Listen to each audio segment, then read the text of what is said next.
అమ్మ దోస, నాన్నకు 5, అమ్మకు 4, అన్నకు 3, అక్కకు 2, చెర్వికి 1.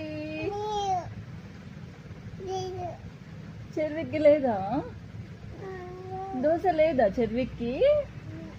లేదా నాన్న? ఎందుకు లేదు? ఏంటిది?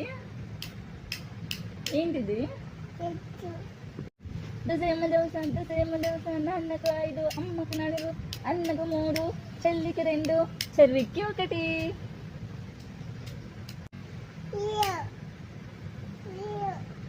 చెర్వికి లేదా? అందరు తిన్నారా? చెర్వికి ఇయ్యలేదా? అయ్యో, ఎందుకు ఇయ్యలేదు నాన్న?